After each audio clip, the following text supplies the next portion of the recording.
Hoje o meu convidado aqui no Enfoque é o ator e dramaturgo Juca de Oliveira. A nossa conversa é sobre a peça Happy Hour, que estreia este final de semana aqui em Curitiba. Olá, Juca, obrigada por sua presença aqui. Você é autor dessa peça, Happy Hour, né? Sobre o que ela fala? O Happy Hour fala sobre as coisas que se passam na cabeça de todos nós, né?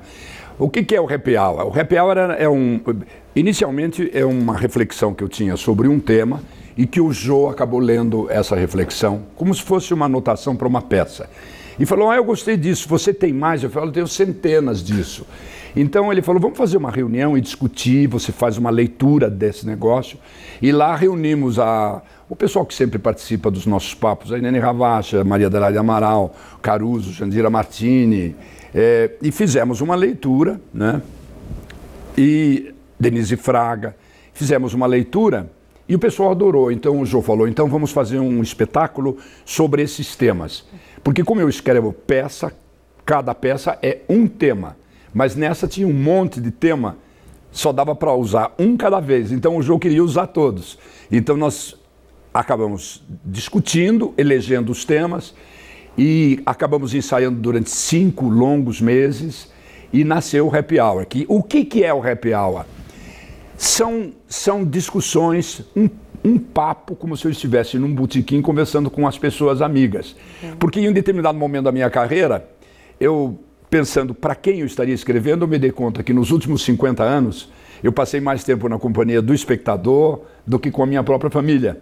Mas nunca tinha tido oportunidade de conversar pessoalmente com eles, não é? E conversar não através das personagens que eu tinha representado ou criado como autor.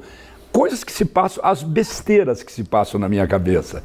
Então nós fizemos como se nós estivéssemos num bar, conversando com os amigos, falando sobre quê? Política, falta de caráter do nossos líderes políticos, o problema do trânsito, o problema do comportamento do homem em relação à mulher, a criança, a nossa relação com as crianças, enfim, todos os temas que nos afligem, através do quê? Um grande bom humor para desopilar o fígado. E por que você usa a comédia para falar de assuntos que lhe incomodam? Sabe o que é? Pega o público dessa maneira. Elisa, eu costumo dizer que eu não escrevo sobre comédia, eu escrevo simplesmente. É que na definição do que é comédia e do que é tragédia, já em Aristóteles, na Poética, no 5º século a.C., você fica sabendo o que é tragédia. O que é tragédia? Tragédia é a história de um homem que é um repositório tão grande de virtudes, de qualidades, que ele prefere a morte a viver sem honra. E aí a história de todos os heróis trágicos. E a comédia é o oposto, é o homem cheio de vícios, né? Um grande cafajeste, que prefere viver numa boa e que se dane a honra. Então quando você pega um homem vicioso, não dá para fazer uma tragédia, né? Hoje quando você escreve sobre política, todos os políticos, a maioria absoluta, são personagens de comédia. Porque eles fazem tantas falcatruas que é grotesco falar sobre a vida deles. Mas se você falasse, por exemplo, Flávio Arns, por exemplo. Flávio Arns, que é um senador daqui, né, seu conterrâneo, você jamais falará. Ele não dá uma boa comédia, porque ele é um homem íntegro, honrado, não é verdade? Jefferson Pérez, o Pedro Simão, né? A Marina Silva, essas pessoas não dão. Mas o resto, quase que a totalidade, dá excelente comédia. Por isso que fica comédia. Quando você fala sobre as grandes falcatruas, a grande falta de caráter, de hombridade, que são coisas que nos incomodam como cidadãos, né? Aí fica uma excelente comédia. E é um monólogo, né? Quais são os desafios de fazer um monólogo e de provocar? Porque na peça você provoca o público, você conversa, interage com o público, né? Sim, sim, e qual claro. é o ganho que o ator tem fazendo essa provocação, essa relação com o público? Na verdade, o Jô não quer que fale monólogo, ele tem razão. Ele fala, não é monólogo. Por quê? Porque há uma diferença técnica entre monólogo e espetáculo solo, que é esse que eu estou fazendo. Qual é a diferença? A diferença é que o monólogo é o ator sobre o palco, sozinho, falando sobre uma personagem de ficção, que alguém ou ele próprio tinha criado. Mas o espetáculo solo é o ator falando das suas próprias besteiras, ele mesmo, falando sobre ele. E aí, Elise, é isso que você falou, esta que é a grande dificuldade. A grande dificuldade, o pânico que eu tive no início, foi de que eu estou sozinho sobre o palco falando coisas minhas, da minha cabeça, e conversando com o público como se fossem amigos. Mas depois de 2 minutos todos poderiam se levantar e ir embora. Ontem eu tive uma experiência muito grande aqui em Curitiba, que nós fizemos o espetáculo ontem para a Unimed no Guairão, e de repente, quando abri o pano, havia nada menos do que 2.320 pessoas no teatro. E ainda dá o frio na barriga. Aí eu falei, agora é a primeira vez que eu estou sozinho no palco, com 2.300 pessoas. Já estive no Guairão algumas vezes com mais de 2.300, com 2.300, que é a lotação quase limite. Eu estive aí com Menomale, com Caixa 2, com Motel Paradiso, no Guairão. Mas sozinho, era a primeira vez da minha vida.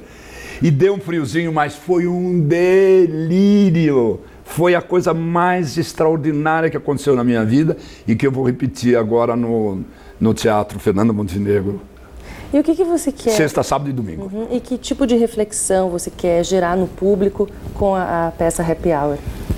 Eu acho o seguinte, eu acho que nós estamos vivendo um dos piores momentos da vida, da história desse país. Do ponto de vista econômico, financeiro, vamos indo bem, mas eticamente nós estamos um desastre, né?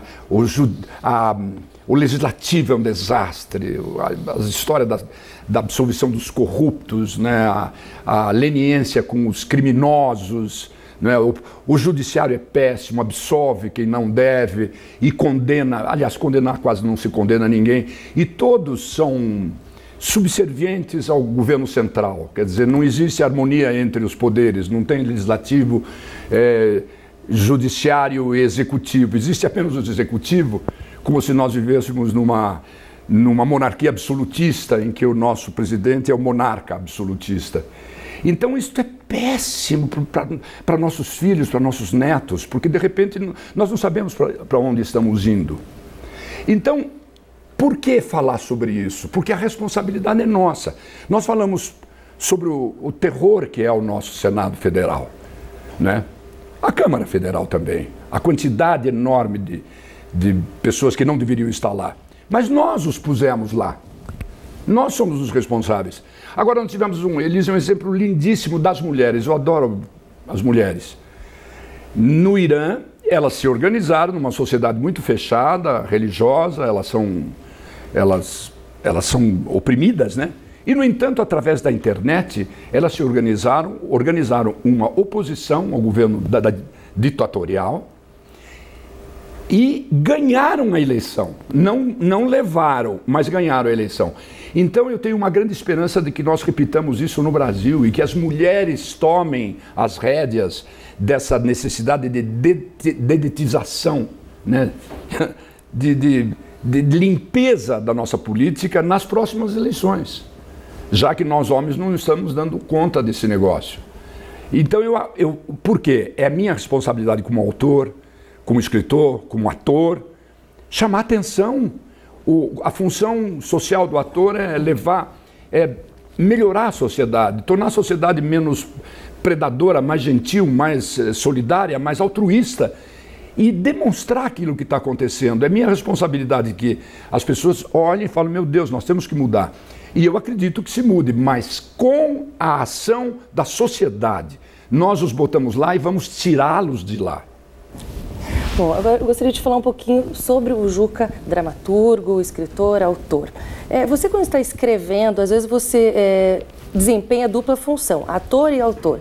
E quando você escreve, você já pensa como você vai interpretar aquele personagem? Já começa o processo de construção de um personagem? Como é que é esse trabalho? Elise, essa pergunta é tão interessante, porque na primeira vez que eu apareci como autor, foi em 1977, que eu escrevi A Baixa Sociedade, que eu tinha deixado a televisão para ficar só no teatro. E, para mim, que tinha escrito Baixa Sociedade, eu representava o ator, fazia o protagonista, eu achava que pelo fato de eu ter escrito, eu sabia muito mais do que o Quito, o pessoal que participava da peça. E é uma mentira, Este é um grande erro. Você não sabe absolutamente um tostão a mais do que aqueles que não participaram da escrita. Porque são dois processos absolutamente diferentes. Você tem que partir do princípio, eu aprendi depois na própria Baixa Sociedade, quando nós remontamos em São Paulo, e aí sim foi um enorme sucesso, que eu tinha que partir como se fosse um outro autor, como se fosse um autor que não estivesse inclusive vivo, fazendo o mesmo processo que os demais atores. Porque o processo de criação, para quem atua como ator e para quem escreve, são processos diferentes. O ator, ele tem que fazer uma análise bem profunda daquela 50, 100 páginas e recriar o mundo do autor ou o mundo das personagens, até ele criar aquela personagem. O autor, ao contrário, tem que pegar do seu mundo e, através de um processo não de análise, de síntese, ir para aquelas 50, 90, 100 páginas, sintetizando. Então, inclusive, esse processo não se encontra nunca. Então, uma coisa é escrever e outra coisa é representar. Por acaso, eu escrevo e represento, mas só por acaso. Como na peça Happy Hour, né? Que vai ser apresentada nessa sexta e sábado, às 9 da noite, e no domingo, às 7, no Teatro Fernanda Montenegro. Fernanda Montenegro. Os ingressos custam R$60 e R$30. Obrigada por sua presença aqui, Juca de Oliveira. Foi muito bom conversar com você. Foi um prazer. Eu que agradeço e espero vocês lá. Vocês vão se divertir, pensar, mas desopilar o fígado. E o Jô dirigiu magistralmente. Vocês vão ver. O Enfoque fica por aqui, nós voltamos amanhã e você fica com algumas imagens da peça Happy Hour. Até lá. Sinceramente, há espaço para manifestação de vida nesse pedaço? Não é sintomático que esse emaranhado de vias tomado por um trânsito alucinado esteja entre o Hospital das Clínicas e o cemitério do Araçá? Quinta. Jamais, em tempo algum, aproveite congestionamentos parados para atravessar entre os carros. Se nenhum motorista conseguir lhe esmagar a perna, de algum motoboy você não escapa.